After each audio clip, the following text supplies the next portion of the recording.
दोस्तों, आज हम आपको बताने जा रहे हैं आईएएस और आईपीएस में क्या फर्क होता है और दोनों में होता है कौन सबसे ज्यादा पावरफुल। देश की सबसे कठिन माने जाने वाली परीक्षा यूपीएससी को क्वालिफाई करने के बाद उम्मीदवारों का चयन इंडियन एडमिनिस्ट्रेटिव सर्विस और इंडियन पुलिस सर्विस पद के लिए होता है। हर साल लाखों की संख्या में उम्मीदवार सिविल सेवा की परीक्षा में भाग लेते हैं, लेकिन उनमें से कुछ ही अपने लक्ष्य तक पहुंच पाते हैं और बचे हुए फिर से तैयारी में लग जाते हैं। आईएएस और आईपीएस देश के प्रतिष्ठित पदों में से एक हैं और इन दोनों के अधिकार और कार्य क्षेत्र अलग अलग होते हैं। आज इस वीडियो में हम आपको बताएंगे कि आईएएस और आईपीएस दोनों अधिकारियों के बीच सबसे पावरफुल आखिर कौन होता है और दोनों में क्या अंतर होता है। कैसे होता है आईएएस आईपीएस का चयन। यूपीएससी मेंस एग्जाम का रिजल्ट आने के बाद उम्मीदवार को एक डिटेल एप्लीकेशन फॉर्म भरना होता है, जिसके आधार पर पर्सनालिटी टेस्ट होता है। फॉर्म में भरी गई जानकारियों के बेस पर ही इंटरव्यू में सवाल पूछे जाते हैं। इंटरव्यू में मिले नंबर को जोड़कर मेरिट लिस्ट तैयार की जाती है और इसी के आधार पर ऑल इंडिया रैंकिंग तय की जाती है। रैंकिंग के आधार पर आईएएस, आईपीएस या आईएफएस रैंक दी जाती है। टॉप की रैंक वालों को आईएएस मिलता है, लेकिन कई बार टॉप रैंक पाने वालों को प्रेफरेंस आईपीएस या आईआरएस होता है, तो निचली रैंक वालों को भी आईएएस की पोस्ट मिल सकती है। इसके बाद की रैंक वालों को आईपीएस और आईएफएस पोस्ट मिलती है। कैसे होती है आईएएस आईपीएस की ट्रेनिंग। आईएएस और आईपीएस के लिए चुने जाने के बाद इनकी ट्रेनिंग की शुरुआत मसूरी में Lal Bahadur Shastri National Academy of Administration में फाउंडेशन कोर्स से होती है, जिसमें सिविल सेवा के लिए चुने गए सभी कैंडिडेट्स की 3 महीने की ट्रेनिंग दी जाती है।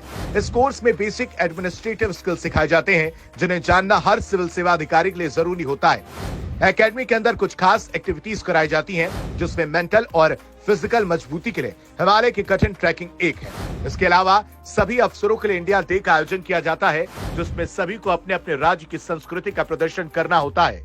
इसके अलावा अधिकारियों को विलेज विजिट की ट्रेनिंग भी दी जाती है। इस दौरान अफसरों को देश के किसी दूर दराज के गाँव में जाकर 7 दिन रहना होता है, जिससे उन्हें गाँव की जिंदगी के हर पहलू को बारीकी से समझने का मौका मिलता है। इस दौरान उनका गांव के लोगों के अनुभव और उनकी समस्याओं से सामना होता है। आईएएस और आईपीएस की जिम्मेदारियां। चलिए अब आपको बताते हैं आईएएस और आईपीएस को कौन सी जिम्मेदारियां दी जाती हैं। आईएएस अधिकारियों की जिम्मेदारियों में एक क्षेत्र, जिले, विभाग का प्रशासन शामिल होता है। उन्हें अपने संबंधित क्षेत्रों के विकास के लिए प्रस्ताव बनाने की आवश्यकता होती है और उन्हें सभी नीतियों को लागू करने के साथ साथ महत्वपूर्ण निर्णय लेने के लिए जरूरी पावर दी जाती है। जबकि आईपीएस अधिकारियों को अपराध की जांच करनी होती है और इस क्षेत्र में कानून व्यवस्था बनाए रखना होता है, जहां उनकी तैनाती होती है। बता दें कि एक आईएएस अफसर का कोई ड्रेस कोड नहीं होता और वो फॉर्मल ड्रेस में रहते हैं। वहीं आईपीएस अधिकारी ड्यूटी के दौरान वर्दी पहनते हैं। आईएएस अधिकारी को पोस्ट के मुताबिक बॉडीगार्ड मिलते हैं, जबकि आईपीएस के साथ पूरी पुलिस फोर्स चलती है।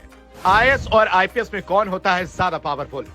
आईएएस और आईपीएस की जिम्मेदारियां और पावर बिल्कुल अलग होती है। आईएएस अधिकारियों को कार्मिक और प्रशिक्षण विभाग, लोक शिकायत और पेंशन मंत्रालय नियंत्रित करती है। वहीं दूसरे केंद्रीय गृह मंत्रालय आईपीएस कैडर को नियंत्रित करता है।